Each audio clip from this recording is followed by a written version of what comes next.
Hello, everyone. It's Steve with Aptera Owners Club. On Thursday, June 22nd, Aptera had a ambassador meeting, which was the first ambassador meeting in quite a while. And they went over a lot of information. A lot of information we already know. Some of the information is of interest to ambassadors only. But I thought I'd give you kind of the highlights of the meeting. We have been asked to keep the presentation itself confidential. So if you see anything on the on YouTube or elsewhere about that, that's someone that's releasing information that really they shouldn't be doing. But we're allowed to give highlights of the meeting, so I thought I would kind of give you guys the information. So number one, there was some video from Aptera showing the Gamma driving around San Diego, and I thought that that meant that Gamma was already back in the States. It is, but it's not really landed yet. Evidently, it's still on a boat, and they haven't really brought it to land yet. But it's gonna land pretty soon. And their plan is that this summer they're gonna go to lots of events, and they're calling it hashtag Solar Summer. And so they plan on having it in many local events up and down California throughout the summer. But two major events that they're definitely going to be at is they will be at ComicCon, and that is, I believe, July 20th through July 23rd in San Diego. And it sounds like the Aptera team is going to be in full cosplay gear and showing up with Gamma at Comic Con. So hopefully, yeah, there you go, July 20th to July 23rd. So hopefully that'll bring a lot of buzz and attention. Comic Con is obviously very well attended and is a big convention. And so Aptera is very eye catching, and I hope that they get a lot of good press out of that. Then they are planning on being at Fully Charged in October, and then there will be lots of other events up and down the coast of California throughout the summer. And then they had some legislative updates where they have now successfully helped change a lot of the helmet laws in many of the states that required helmets for even for autocycles. So now, as of now, if you're over 18, you do not need to wear a helmet when you drive an Aptera anywhere in the United States. Arizona, Oklahoma, and Wyoming still require helmets for those under 18 years old, but they're working to get that changed as well. And then the next thing they talked about was official 3D model files. So there's been a lot of 3D models of the Aptera that have been fan made, and there's several people that had made those. But Aptera is going to release an official file for the official 3D model that's based off of the launch production edition. And so they should be coming soon, and they're hoping to kind of print a lot of those and have those distributed widely to get some interest in the Aptera. Then there was an update on why there was the pause on investments. So as you know, right as of now, only accredited investors can invest in Aptera, but they paused the Regulation A funding round, and that's because there's a rolling 12-month $75 million cap. They were getting kind of close to that, and what they didn't want is to have Gamma being shown around at all these big events, have a lot of interest, a lot of investors want to invest, and then they hit the cap, and then there's a glitch in the system. So just to be planning and forward looking, they paused it now before they did their kind of Gamma media blitz and event blitz, and asked the SEC for 38 million extra dollars, and they're allowing them to raise an extra $38 million. And so they're putting in the paperwork so that they'll be ready before they start showing Gamma around. The other thing they talked about was LAFE. So at the last Fully Charged, we knew that they are going to make a specific LAFE motor just for the Aptera. It won't be one of their standard motors. It's not the M700, although it's very close to the M700. Their motor is going to be special and specially designed for the Aptera. They're almost done finishing it up in terms of testing.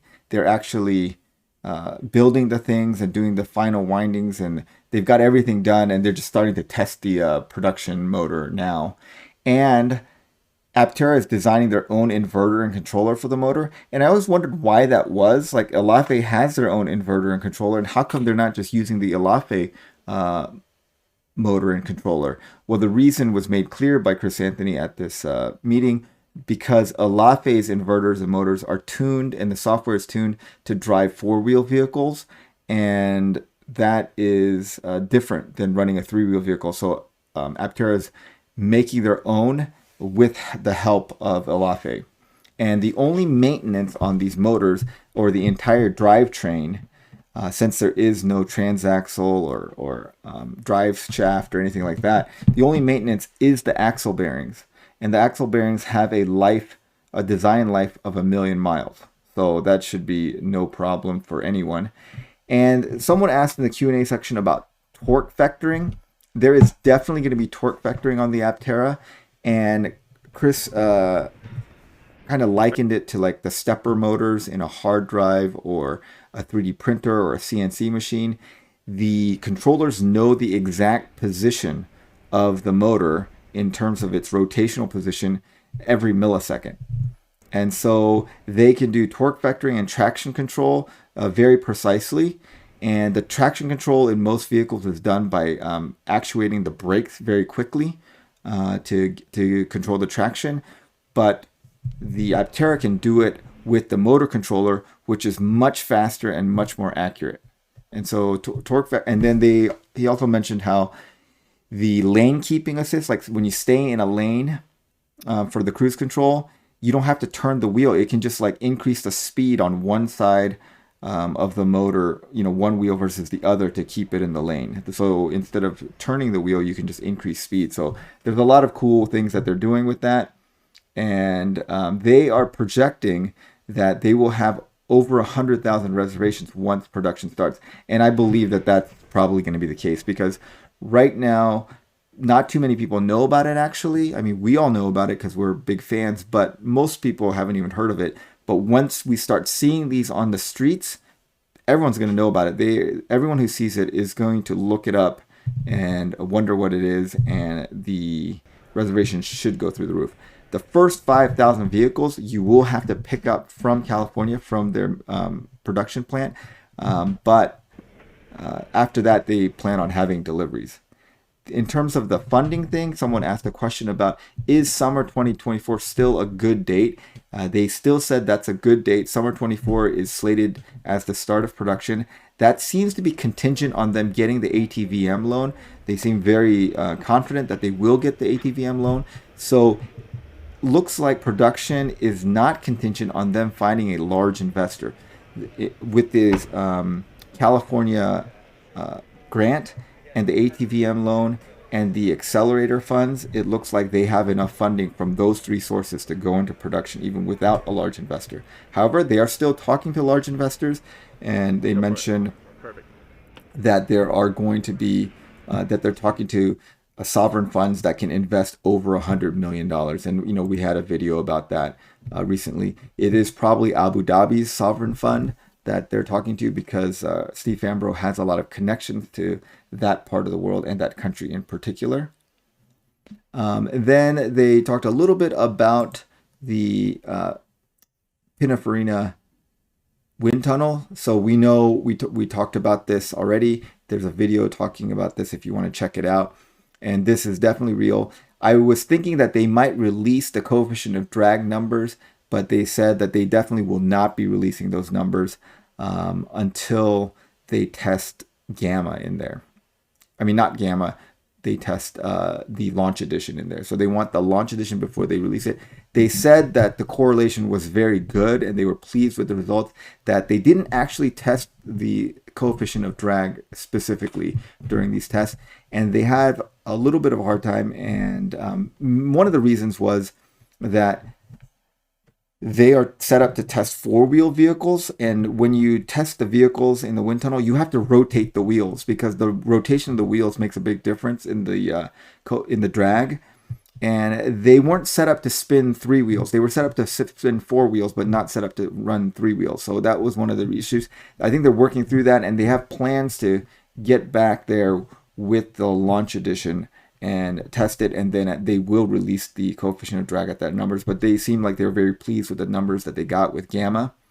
And then the assembly, their assembly plan, someone asked about the assembly plan, and they said their assembly plan is to get complete bodies with the glass, with the enclosures from CPC, have them shipped over, basically completed. Then at the San Diego final assembly, what their plan is to do is take that completed body and marry it to the chassis, and then add the battery, add the motor, install the interior and the solar, and then test it, and then they're done. So basically what they're doing is getting completed bodies and just doing large subassemblies. So body, motor, chassis, interior, solar. That's it. And then they're done. So that seems pretty straightforward.